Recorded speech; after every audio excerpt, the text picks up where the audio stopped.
No, yeah. What's your favorite shoe then? Oof.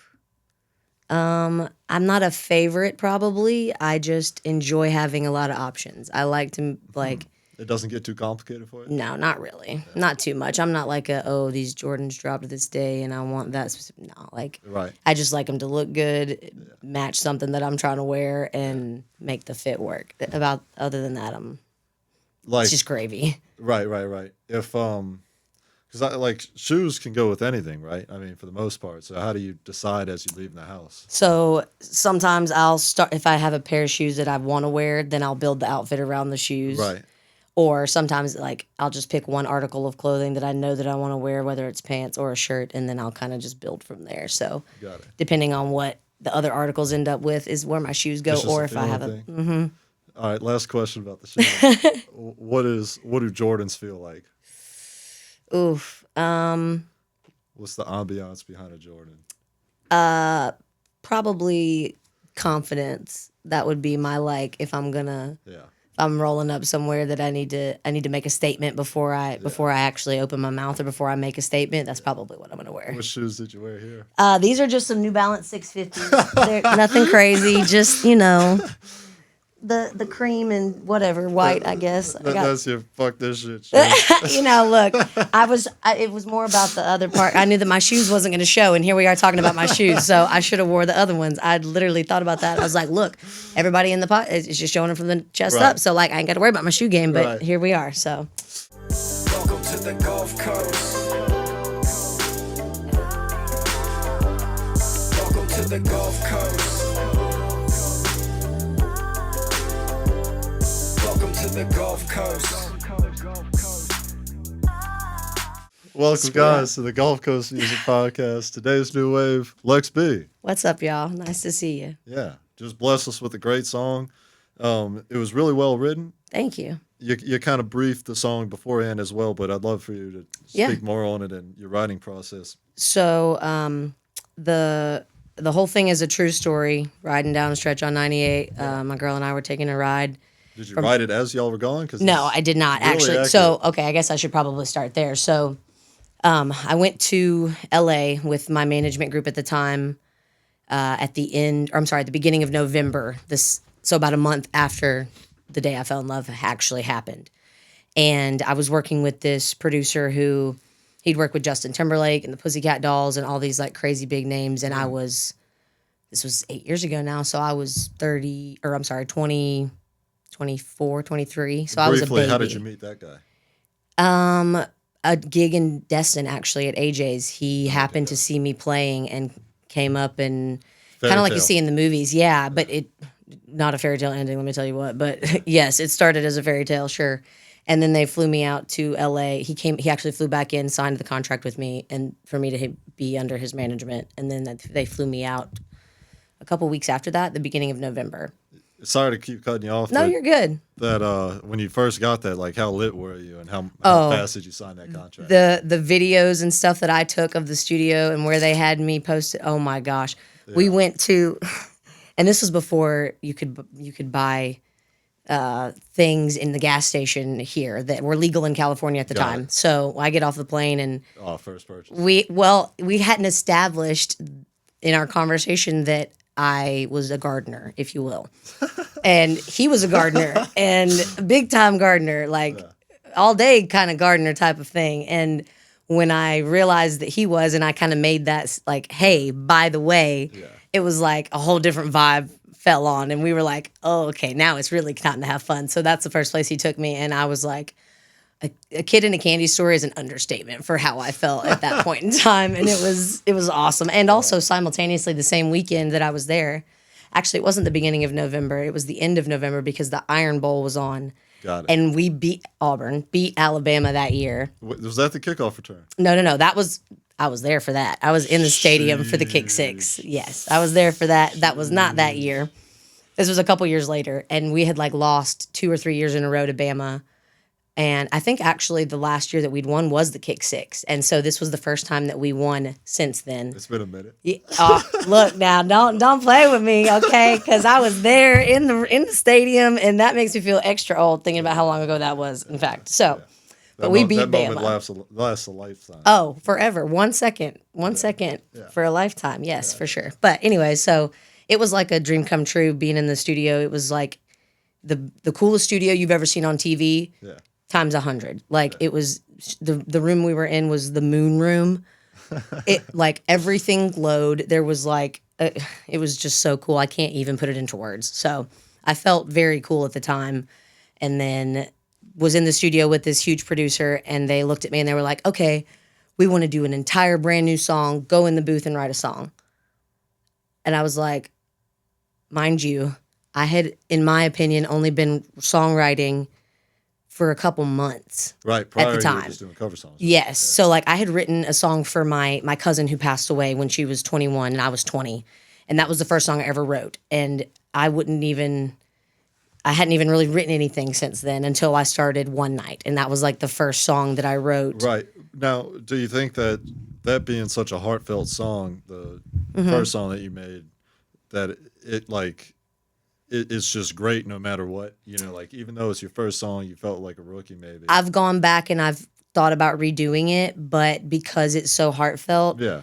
it didn't make sense to redo it. So it wasn't as, I look back at it and I'm like, okay, for being my first song, it actually is extremely profound Yeah. and way better done than I think I would have expected it to be looking back 12 years later or however long it was.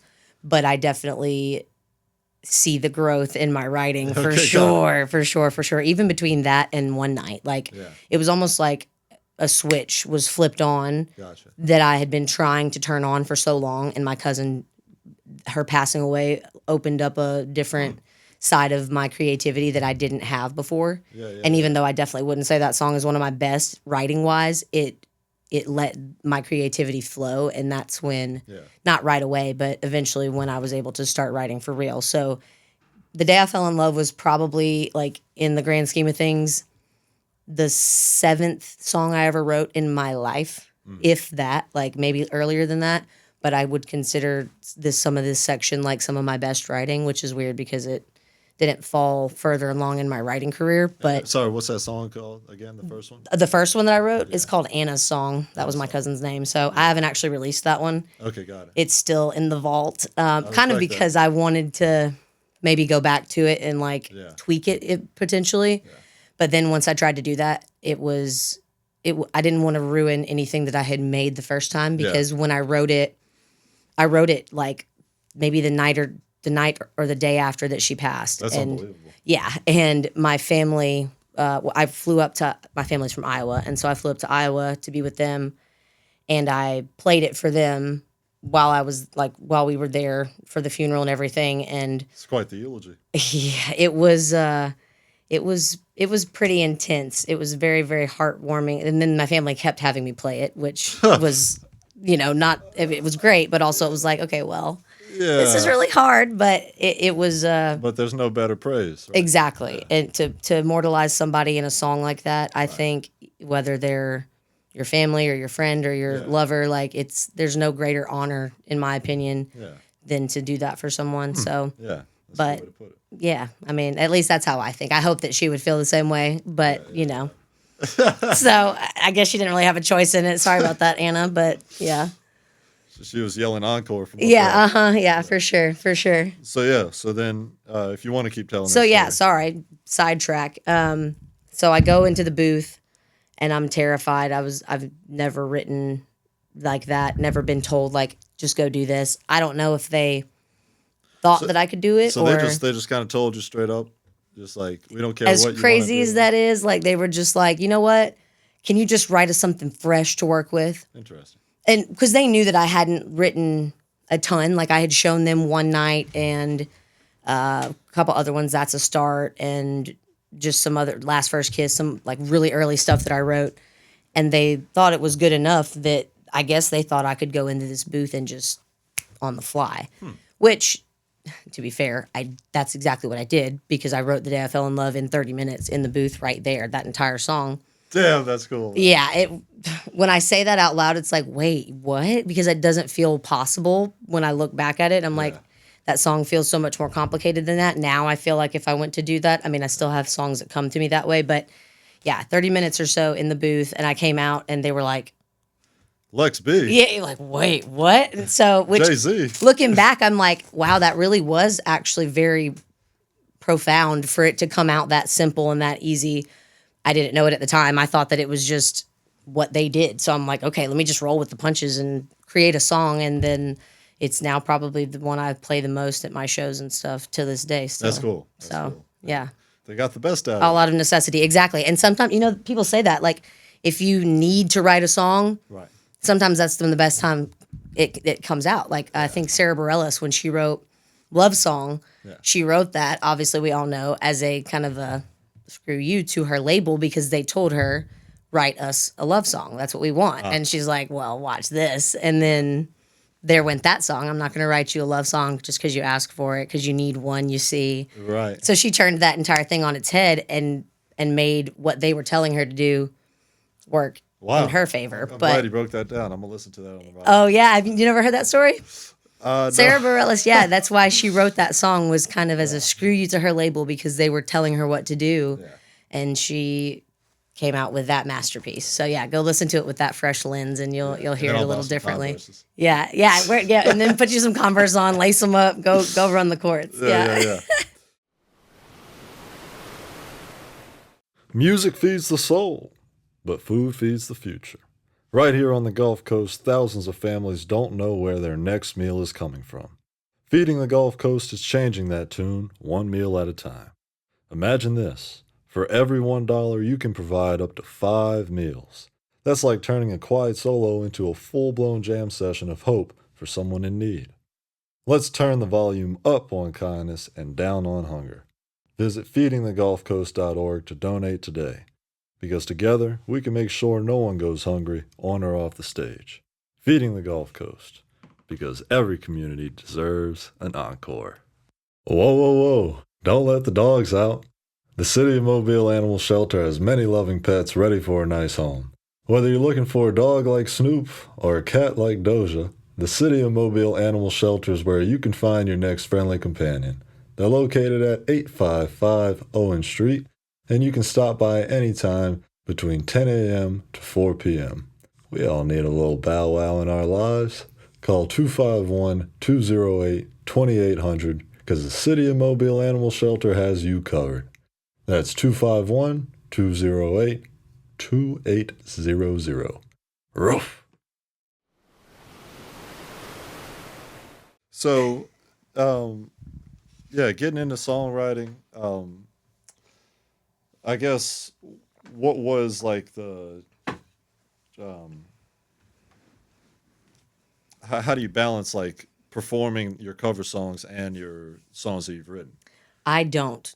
I do not do that well. I am notorious for not playing enough of my original music at shows, for sure. I definitely play way more covers, and it's not by intention. It's honestly an accident, but I've gotten so accustomed to reading my room and knowing, at least somewhat, what people are wanting to hear, depending on the venue, depending on the crowd, how they're acting and stuff like that, that I find myself going into like a kind of an automatic mode of trying to play a good show to please them, you think? Yeah, to play more for the audience than to pull my originals out just because I think about it.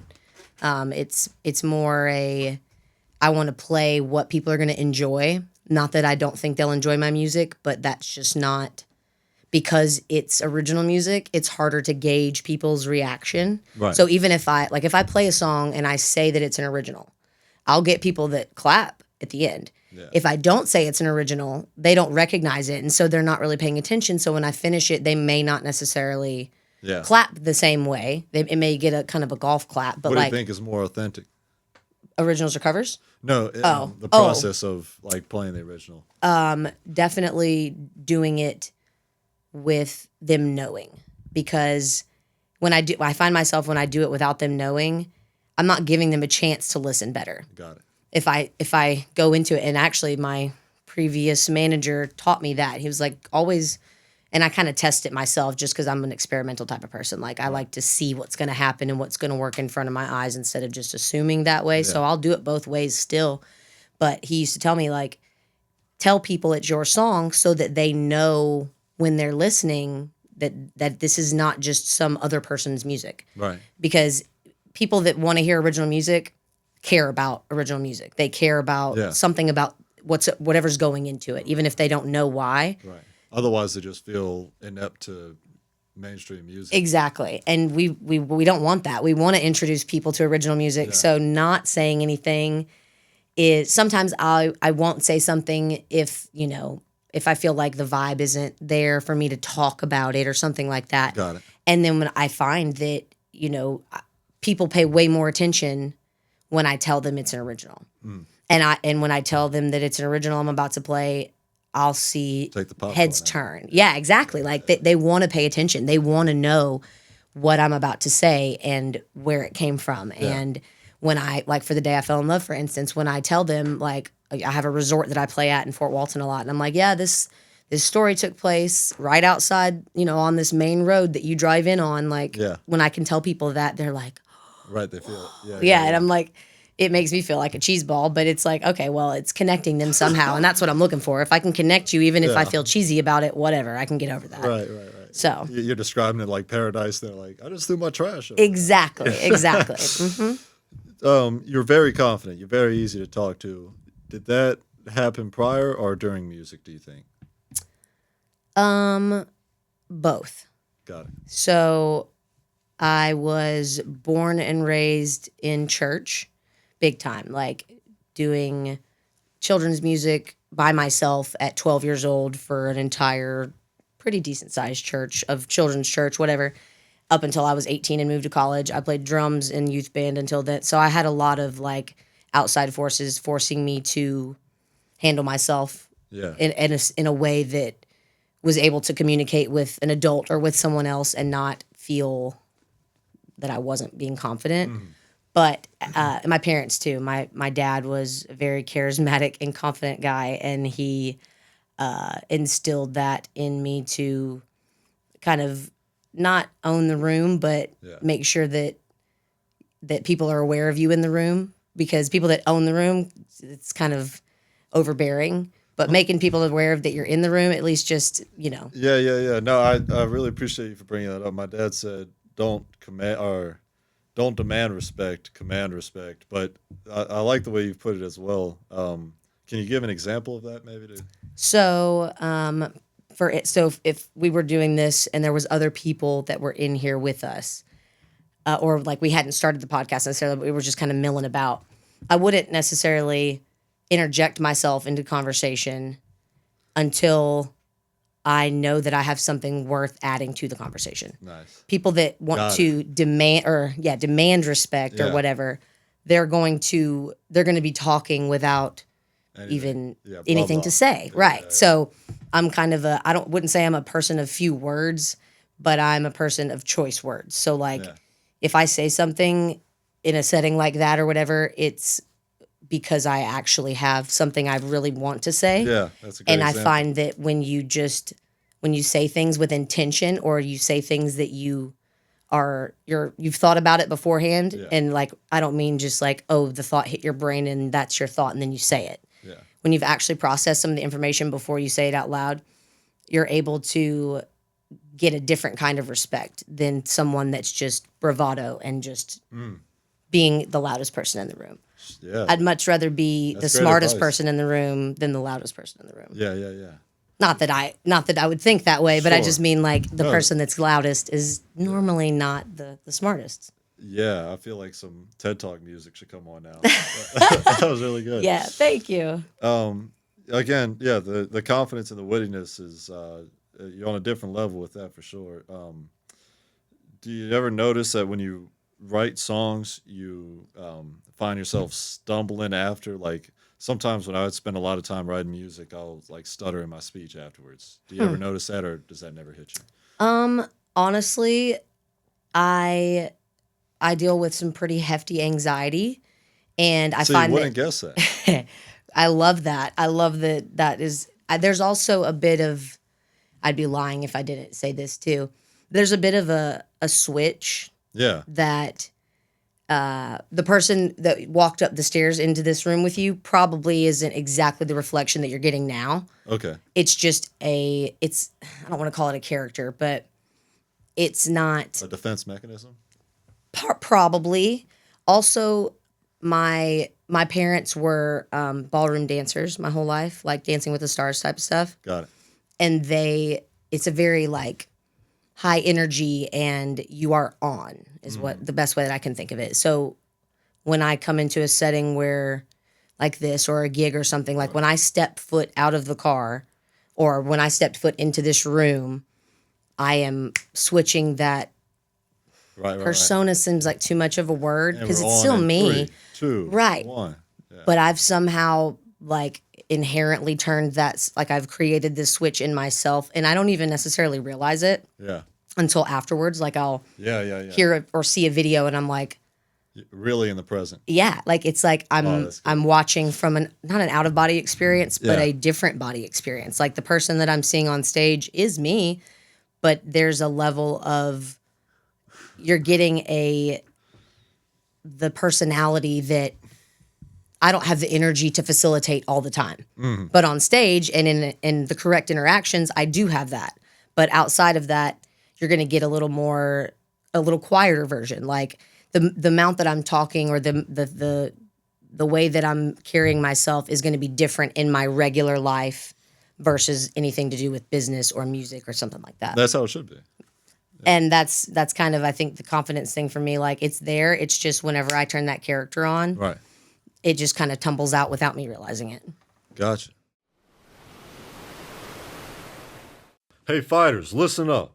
Are you tired of feeling like your conditioning holds you back in competition? It's time to bridge the gap between theory and real performance. At Dexter's Fitness Center, we're launching a combat sports strength and conditioning program designed for boxers, kickboxers, MMA fighters, and combat athletes who want to get faster, stronger, and more flexible while building the endurance to go the distance.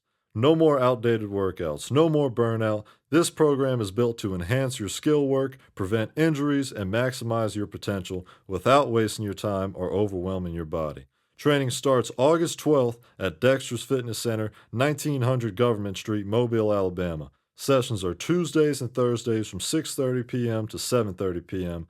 and Saturdays from 11:30 a.m. to 12:30 p.m.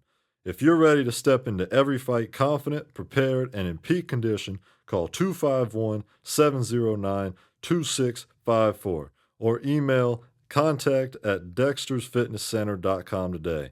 Let's build the fighter you're meant to be. Is this broad labor? I'd like to talk to you about the possibility of moving a couple of things for me from my daughter's house to my garage.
Gotcha. There are ballroom dancers that live in Iowa? There are, believe it or not, but my mom actually did move from there because of that very quickly when she met my dad. So there's not a lot of ballroom dancers in Iowa. There's a lot of corn, but that's about it. Super cool. American Idol. Oh man. Yep. That was definitely a thing. Was that circa the time when you were with a manager, producer? It was actually. Okay. That was the same time. Let's see. That Great would have tattoo, been, by the way. Thank you. Thank you. You know what it means? Yes. Came, I saw, I conquered. I won't force you to tell me. Thank but you yeah, so much for that. I ain't going to put you through that. I would not have said Oh, that. hey, you know what? That's all right. I That's, knew what it meant, but I did yep. it, you know? It was back there. I know. I saw it. I saw it. Yeah, loading. Yeah, buffering. exactly. This tattoo actually is a couple of my songs about a certain person that this was kind of my like I came, I saw, I conquered. Like I finished that portion of my life, and now it's a tattoo. So that's kind of music related as well. There, I brushed my but- teeth this morning. You know? Exactly. I came, I saw, I conquered my teeth today. Yes. But yes. Anyways, yeah. Same time as that, probably the next year is when they actually facilitated me auditioning. They were friends with one of the what are they called? They find the talent or whatever. They like outreach to people that if you've ever gotten a DM from The Voice or from American Idol saying, "Hey, come audition," it's those type of people. Yeah. But they were close friends with her. And so I actually had I don't tell many people this, I had a very fast-tracked it in a way to American Idol. I still had to do all the auditions. So I did my first audition in Mobile, but like, you know, the horror stories of people waiting outside the whatever it is, the Bay Center, the Coliseum Just for a whole hours and day, hours. it's Yeah. I literally had an appointment. Like they called me and they were like, "Okay, be here at this time, come in these doors." And I was like, "Okay." So I walked in and I'm not expecting like them to know who I am. And they're like, "Are you Lex?" And I was like, "Yes, that's me." Like they're like, "Okay, follow us." And like the lead producer for American Idol, which I didn't know this until way later, the lead producer for the whole show walked me up the stairs, and there was a huge room that probably had 20 different stations of like people from the show listening to people perform. Yeah. And there were like 20 different stations, and each station had 4 people lined up, like, so it was like a cattle call. Like there was just hundreds of people standing there waiting to sing. That's funny, cattle call. That's, I mean, not to refer to these people as cattle, but like that's the only way I can describe it. Is it was just like chunks of people just standing there, and they would all sing. The lady would say who goes forward or whoever was doing it, and then the next 4 would step up. That's like the minions from Despicable Me. Exactly. That's exactly what it was. It was like hundreds of minions, and then just grew at a different station, just looking at me like, no, yes, no, whatever. Right. So this whole room, like the producer walked me in at the end of it, and I found out later the person he took me to was the head song lady on the. Shout out to Nancy. She's one of the most amazing people on the show. She's not even on there anymore. But I love how you found out all this stuff after. Oh yeah, I had no clue at going into it, and then like later on, I was like, oh man, like I was literally with the head producer of the whole show, like whatever. So he walks me up and cuts off the group that she's dealing with. Okay, so there's 4 people standing there singing for her. He walks up and puts his hand up, and I'm behind him. No, I had no idea what was happening. Like he literally walked me up the stairs, did not explain anything to me. do you think that's weird though? I thought it was beyond weird, and I think it's more weird now looking back at it because of how things went for me on the show. Yeah, but he stops the group, has me walk in front of all of them. I'm one person. Okay, were you nervous? I was so nervous, I blacked out for the actual singing portion. I don't remember actually singing for her. Wow. I sang I'm the Only One by Melissa Etheridge. Yeah. And I have no recollection of the actual singing part. I do remember that she told me that I was closing my eyes too much, which is something I still do. That's how I channel whatever emotion I'm trying to feel. Well, what's wrong with that though? Great, because it's TV and they want you looking at the cameras or looking wherever they want you to be. So that was her one critique, was that I didn't like that I needed to open my eyes more. Interesting. Yeah. So she says yes, an automatic yes, basically. And then I walk out of the room, and I was, I don't know if it was by design or by accident, but I was immediately accosted by I'm not going to say which one of the head anchors on WEAR. What do you mean accosted? Like, he was like, it was almost like on 48 Hours when Peter Van Zandt walks in. He's like, "I'm Peter Van Zandt. Why did you kill your husband?" And he like sticks a microphone in his face. That's what I felt like. Yeah. He was like, "Hey, I'm so-and-so. Did you just try out for American Idol?" And I was like, "Yeah, I did." And so I had this news interview that they did with me in the hallway. And he asks me what song I sang, and oh gosh, it was so embarrassing. I told him, and he's like, "Go ahead and sing it for us." And I was like, right here, like, mind you, I'm 15 feet from everybody else that's in there. Okay, like I'm not far removed. It's not like a whole different room or anything. Right. Like I'm right outside the door. So I start singing. The entire building is marble. Okay, so my voice. Oh, wow. I'm a loud person. Like what I just sang is nowhere near as loud as I get when I sing like cover songs or whatever. Every person singing in the room, the hundreds of minions that were standing there, silent. Everybody goes, the whole building was silent until I finished. Like it was so loud that it was just echoing off the walls. And then I finished and the whole place clapped. Oh, come on. I wish I was joking. It sounds like a movie. There is actual video evidence of it somewhere, but like, That's trippy. and it felt so good at the time, but also I was like, I want to crawl under the earth because like all these people, like No, that's crazy.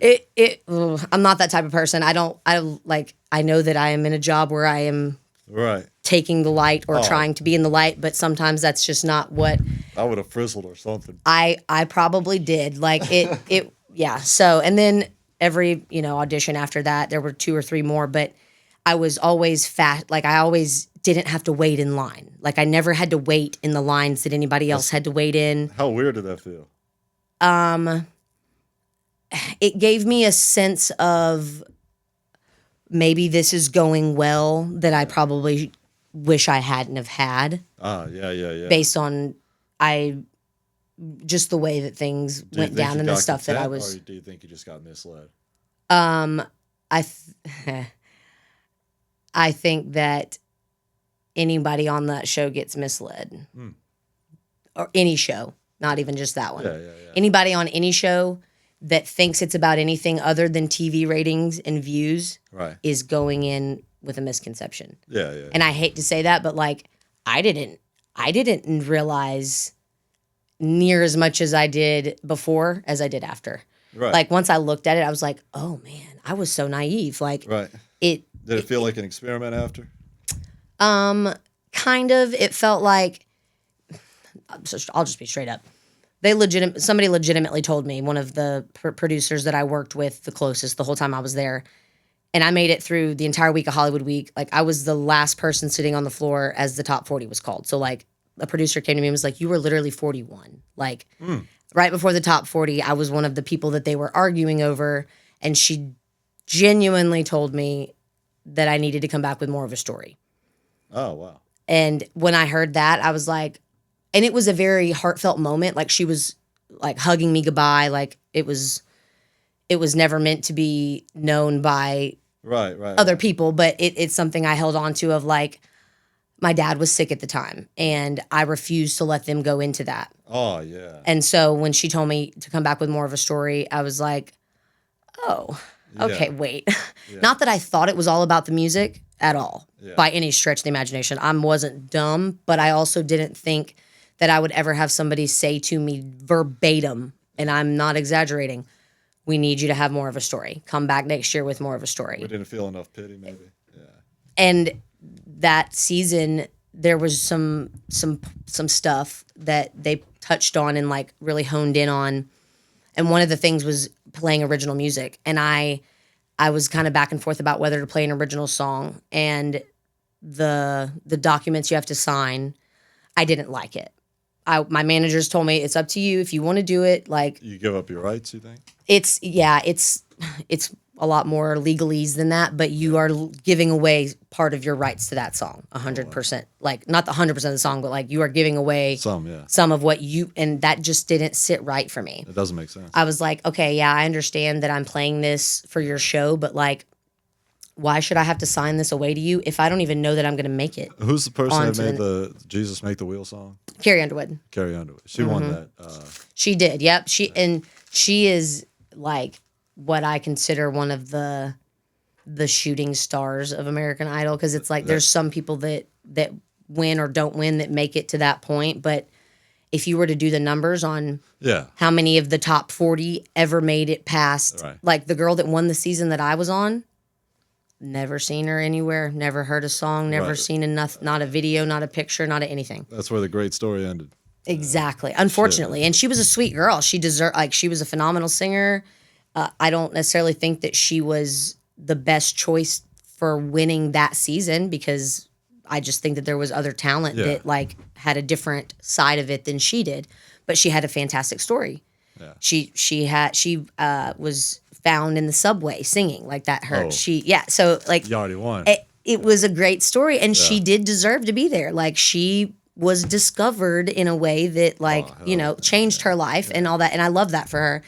But I don't think that her win or anybody's win on any of these shows is ever, and people will probably laugh at me saying this because it's like, duh, but once you get into the situation, you're like, oh, wait, it's really not about that. Like, it's really not what you think it is when you go into it. For someone that wanted so bad for it to be not just about the music, but some sense of realness to it. Was there any drama within the camp of idlers? What do you mean? Like, for when I got cut or? No. Like within the participants, was there ever any? Oh, no, actually. Everybody was I would cool? say everybody was pretty. That's it. It creates a camaraderie. Like, I still follow That and am Hollywood followed league. by, they make it hell on purpose. Like, me and my duo partner, that's part of actually what, like, me and my duo partner, who actually made it to the top 5. She made it to, or maybe the top 7, something like that. But she was phenomenal. Younger girl. And conveniently, this is part of why my story with Idol is just what it is. The whole season of the show, okay, they showed every single performance that she did, every single week. I'm talking about from her audition. That doesn't happen typically. They don't show that. Well, but the only one they didn't show was the one she did with me. Oh, gotcha. And during that performance, I mean, they didn't like critique her, but they said better things about me than Oh, I gotcha. they, not that they said bad things about her, but it didn't look great for her. Got it. And they didn't ever show any of my performances or anything, like my audition or any of my other stuff. Like, It was never televised. never. Interesting. And that wasn't necessarily interesting to me once I didn't make it to the top 40 and stuff like that. Yeah. Except like one of my performances, my first performance in Hollywood Week was I did "Shallow" by Lady Gaga because A Star Has Born had just come out at that time, and I was known around my like local places that I played for playing that song and singing that song pretty well. So I did that song, and the Orpheum Theaters, where this part of Idol was filmed at the time, it's just a famous theater in LA, and I got a standing ovation from everybody, and like all the contestants, all the family, like everybody. Let's go. And it felt great. And then when I realized like They didn't even show. not even did they not show it, but no one will ever hear or see that other than those people that were in that room.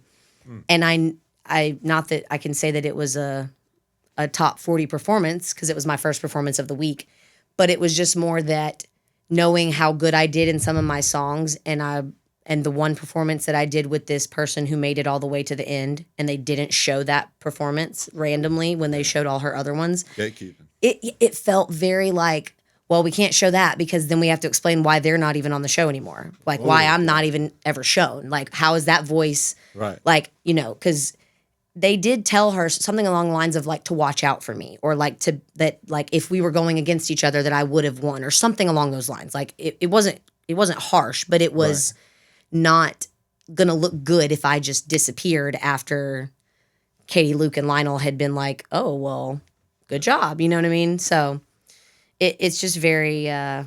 So you do the whole auditioning, and then how long after until it's on TV? So the audition was Hollywood Week is in December, and then they start airing everything. The actual audition, oh gosh, they started in like August or September, I think. Right. But so you like, go off of December, off of that time. Like when is it? March released? of the next year. So you're almost a year like removed from when you first start auditioning to Right. when it airs on TV. Yeah, they take about 3 months of editing, and then. So in that 3 months, they already know the winner. No. So with Idol, there are live shows. So they do like, Sheesh. so it's like they do all the auditions. Yeah. And then for the season that I was on, I think they were in Hawaii after, or for the top 40 or whatever.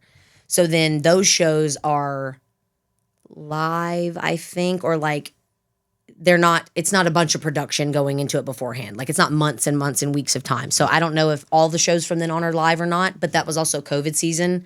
So it made everything weird. Like And the they bubble. they were doing their performances at home. Like they were being mailed like microphones and ring lights and all this stuff before doing that kind of stuff at home was so popular. Like they were having to learn how to broadcast themselves from their house to I do mean, a full network television show. How many takes do you do of that? I don't it does you don't get to. That's the crazy thing is Oh, because it's live. yeah, well, yeah. So like the performances from home were live. So whatever you're doing in your house at that time, your living room, wherever they've decorated you, because that's what they would come in with a team. And I only know this from like being friends with the people still on social media and stuff. But they would come in with a team and Wow. decorate the living room or your wherever room you were going to perform in of your house, like during COVID that you and your family are living in, for you to be on national television through a Zoom call, basically, Yeah. and sing your Fire heart alarm out. goes Yeah, out. yeah. It was. In the hindsight, I don't regret any of it. Like being cut when I did, I would not have wanted to have to. I mean, being in the top 40 would be cool to say, but being told literally that I was number 41, that like I was one of the last ones they were arguing over, whether that's actually exactly true or not, I would have had to go so much harder effort wise and like going to Hawaii and the amount of effort that you have to put in to get through Hollywood Week. It was without a doubt the most stressful week up till that point of my life that I'd had so far. Like, Yeesh. no, hands down, bar none. I think the night of the duo rounds, I slept when I laid down in the bed. I set an alarm for an hour and 15 minutes of sleep. That's all I was getting. That was it. How's that? Because so when they give you your partner for duo rounds, like the night before, they make you. They try to prolong everything and make it look good for TV. So they like make us there. We have to run down this hallway Right. and pick our song from this board. Exactly. It's absurd. It's like, why? That doesn't, whatever. So you pick your song, and then you and your duo partner are going to work on it and figure it out, whatever. Well, my duo partner and I were both, Did you run down the hallway? I mean, I ran at the back of the group, but you better believe I was not in the front. Absolutely not. I'm like, I'm not fighting you crazy people Right. to get to the front of this. It I'll was play like, whatever I get. yes. I'm like, there's not a song that I care about enough to push anybody out of Right. my way. I was all the way at the back, and I kind of, I put the effort in because you are on camera and you don't want to look like a scrub. But I was like, I'm not running for this. Like, Right. there's no world that I'd don't rather wanna look get, like- lame for not running than look lame for pushing people or running or trying to be. No, You don't want to walk and get like how the Grinch stole Christmas. exactly. Like, my heart's not, 3 sizes bigger, but I'm not going to walk to the end of the, whatever. So, yeah. But then you work on your song, and me and her name, or I'm not even going to go into that. Me and her worked on it for hours, and we took "Don't You Want to Stay" by Jason Aldean and Kelly Clarkson, and we like remade it basically. Like we kind of made our own version of it. It wasn't like the original. It was very cool in my opinion, and we nailed it. So we worked on it up until I think call time was 6 a.m. So you had to be down in the breakfast room, in the ballroom for breakfast. Camera ready was the main thing. Like hair, whatever. I mean, I didn't do makeup. I did my hair at the time, but like hair and makeup done, camera ready to be filmed eating breakfast at 6 a.m. every day. Yeah. I got in bed at 4:45. Or no, I'm sorry, 3:45 because I had to get up at 5 to make sure that I was ready on time and down there. Like, don't you perform worse when you have little sleep? So that conveniently, which nobody talks about this, which is funny to me, but that is when COVID happened. I lost my sense of taste and smell during Hollywood Week. COVID hadn't even happened yet. COVID wasn't a thing until March, but I lost my taste and smell. And everybody in Idol, like if you were to ask other alum from that season, they'd be like, oh, yeah, I got sick too. Nobody knew what was happening, but like I just thought it was the eggs. yeah, my girlfriend at the time, she was like, "Oh my gosh, you have a brain tumor! Like you lost your taste and smell like that." Like she was ready to take me to the doctor, and then it came back after a couple of days. But that was like when No, that's once crazy. COVID happened and people were talking about the taste and smell stuff, I was like, oh man, I had that. Like, and everybody was coughing. It was, Fatigued. Oh oh, my goodness. imagine being in like the most stressful week of your life while simultaneously having COVID and and trying to sing with. Oh my goodness. Yeah, it And was. Nobody's got masks. It was probably. There's never been another season like that one, if for no other reason than because COVID was literally happening before our eyes and nobody knew it, and then everybody's doing their performances from home. Yeah, it was interesting, and I don't regret that I didn't make it further, but Yeah. I also it opened my eyes to a lot of things that I probably wouldn't have seen otherwise. So Well, that's really cool. Thanks worth for the sharing effort. that. Yeah. Hmm. Yeah. Sheesh. Damn, I had some questions I wanted to ask. you. Sorry. That was A really lot of really info. Cool. Really cool. Let's see. What happened with the manager? Do you want to talk on that at all? So I had been with them for it was probably 4 or 5 years at the time. I signed with them in 2017, and then it was probably 2021 or 2022 when I had an opportunity. I was approached by a duo of one was a booking agent and then one was a manager. He was a manager for the Commodores actually, who sing Brick House, or She's a brave. yeah. Hmm. Damn. Am I saying that right? I think that's who it is. Yeah. Anyways, now I'm not sure who sings it. Anyways, but he was the manager for the Commodores, whether they sing that song or a different one. But which big time band back then. Like I was like, okay, this is cool. Like he's actually somebody. And then to be a part of that, I was gonna have to break my contract with my other get out of that. Now we were 4 or 5 years into it, and I had released an EP with them, but that was about it. Like there was not. Commodores. No, I'm sorry. With my management group at the okay. time. This was Sorry. pre-Commodores guy. Sorry, no. My previous management hadn't done enough, in my opinion, to like all the things they said they were going to do with my music. Like it just never happened. Like they would be like, oh, we're going to send it to, I think it was like when influencers were first like becoming a thing, and like you would pay people to talk about your music on YouTube or whatever. Like I didn't understand it at the time. I still wouldn't do that to this day, but that's what they were supposedly going to do, things like that, just to get my music out there. And it never happened. So I finally was like, okay, I thought to myself, I was like, if I had another team approach me or something, like I would think about it, but I'm not going to go looking for anyone because I didn't know what I was missing, if anything. It was like, okay, if they're not doing anything for me, it's not like I'm missing out on anything because I wouldn't know what to do or who would know what to do. So whatever. So then when I was approached by these people, it looked like a phenomenal opportunity. They were signing 5 artists from the Gulf Coast together as like not into a group, but as 5 individual acts that would basically for like festivals and stuff, instead of it being 1 act, you would be purchasing 5 acts for the price of 1, kind of, whatever. So it was like a bargain deal for Gulf Coast musicians, but it was an opportunity for me and some of these other people to take our show out of the Gulf Coast. And what did you have to sign? Just basically saying that we, oh gosh, I don't even remember at this point, the percentages and stuff like that. Like it was, it didn't get to a point where there was any money involved. So I don't remember what the numbers were, because not long after like we started sending material to them for them to push at like festival, there's like these festival fairs, or that's what I would call it, where it's like you go to this event and all these music festivals come and you show them your artist and you try to get your artist booked at their festival or something like that. And so they were pushing us at these conventions for music festivals. And then I kind of got this bad vibe from the guy that was part of the group. It seems a little fishy. And so about 2 or 3 months into it, I started getting a weird vibe from him. And like he kept calling me Lex in quotes.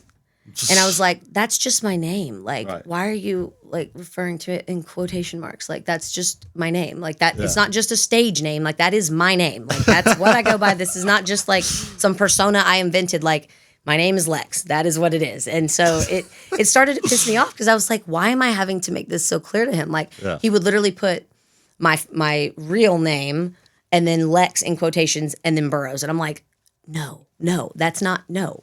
that other name doesn't need to be here. I don't go by that. Do you think that was just a power struggle thing? Yep. I think that's exactly what it was. And that's part of the reason that I was like, I don't want to be involved with someone Demanding respect. who's exactly don't demand respect from me. If I will respect you because we're doing business together. Like you've already got my respect. If I have agreed to sign something to be in business with you, why would you challenge me and my name? Like that's just crazy. So once that started happening, then the lady that was part of it, she had some family stuff come up, quote unquote, which I don't disbelieve that because I was able to like work with her a little bit later on and she was great still. But the whole thing kind of just fell apart so easily that I was like, that certainly couldn't have been meant to happen because that just crumbled in like an instant. So then I ended up with no management and my old management trying to tell me that I owed them $15,000 to get my I wanted the EP that we had made taken off of line, like taken down because it just didn't sound like me anymore. The songs had evolved, my voice had changed. It had been 3 years I think since we had put it out and I didn't love it. And so I asked them if like whenever I cut from them if we could take it down and they later on were like, "Oh yeah, pay us $15,000 and we'll give you your songs back." And I was like, "What?" So I told them to kindly stick it where the sun don't shine. And that was we had ended on good terms up until that point. And then after that, he ended up actually dating my best friend. And it was a whole he was from LA and ended up here in Pensacola on the regular.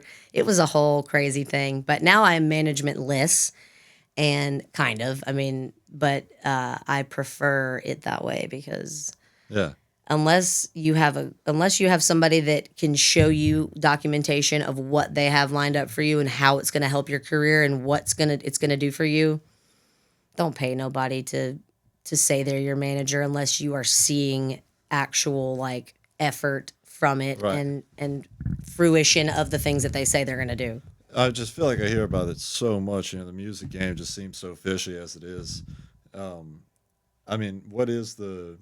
What needs to change? Honesty and all that stuff. Musicians going to learn about stuff themselves. Yeah. I graduated with a business degree. Entrepreneurship and family business was my degree.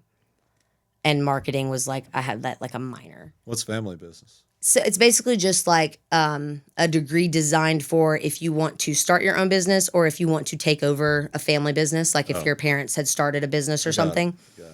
And you want to learn how to, because like most parents that have started a business at this point, at least 10 years ago when I was in college, longer than that actually, but No. just a little bit. It's fine.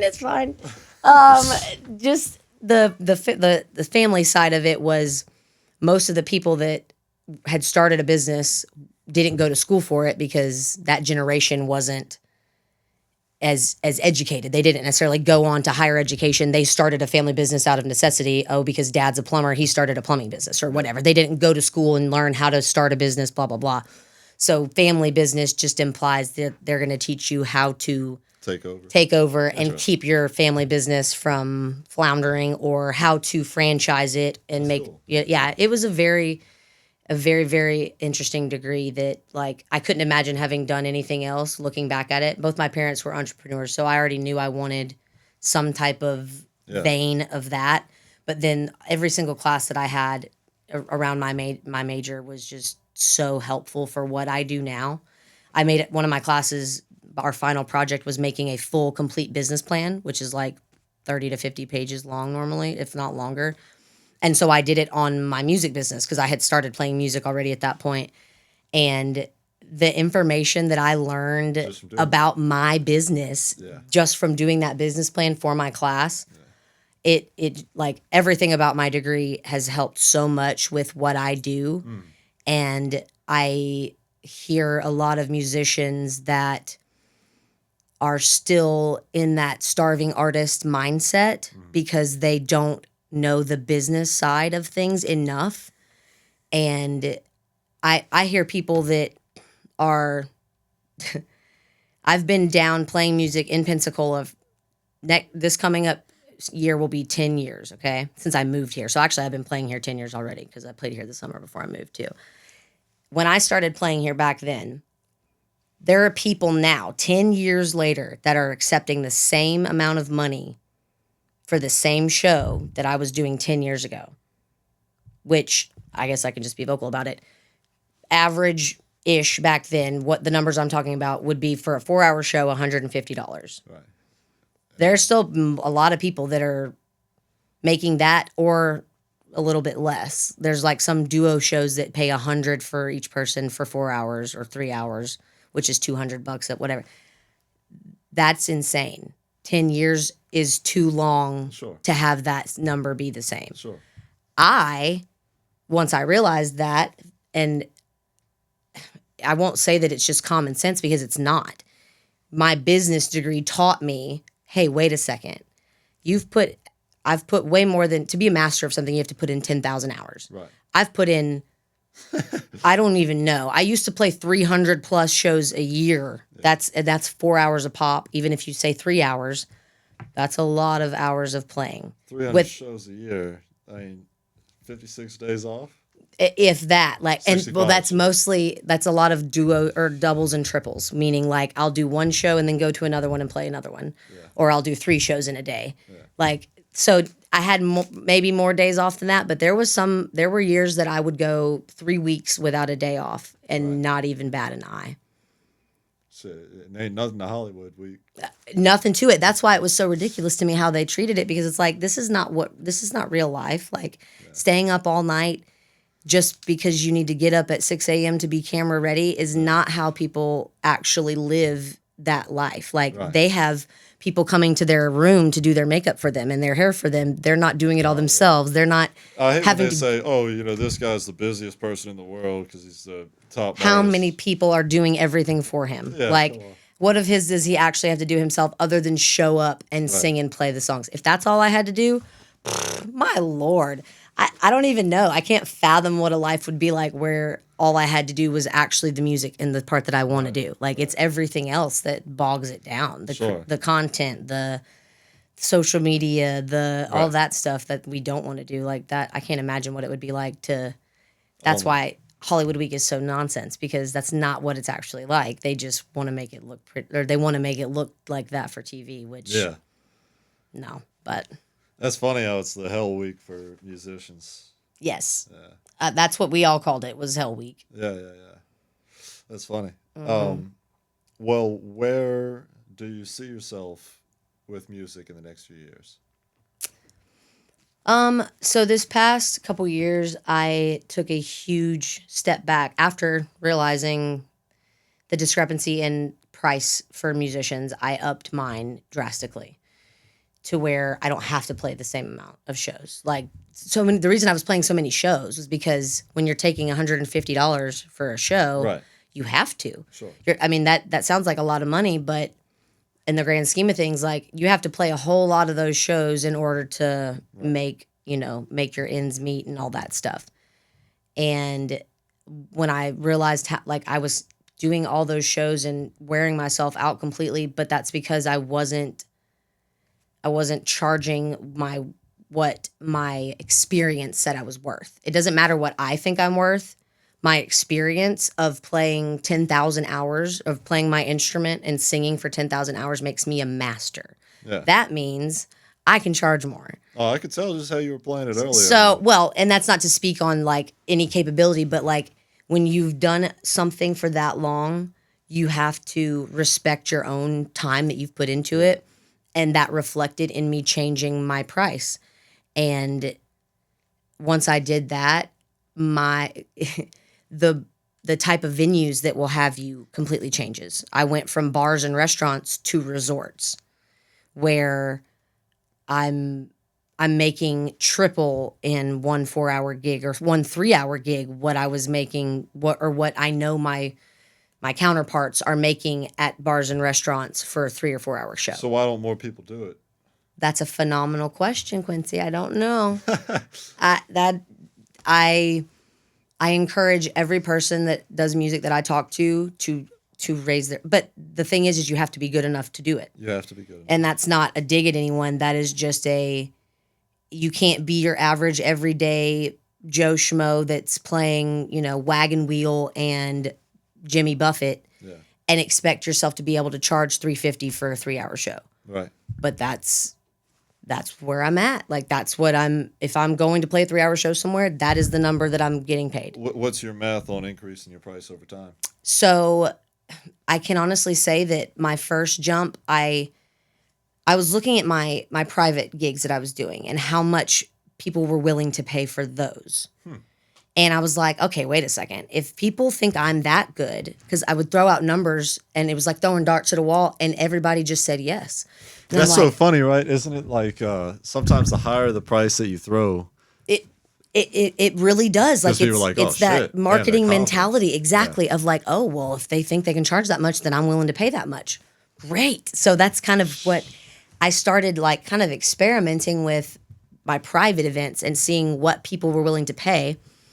And then I was like, well, if I'm able to make that much for a private event doing this much work, I just tried to relate it. And it was kind of a test, really, to see like, okay, well, what number makes sense to me personally to leave my house for? yeah, For me, that landed on $300. If I am not going to make $300, I wasn't going to leave my house, which I translated into, okay, so then I'm going to do 3-hour shows I basically made my pricing $100 an hour. yeah, So 3 hours, $300, 4 hours, this was a few years ago. And then everybody said yes.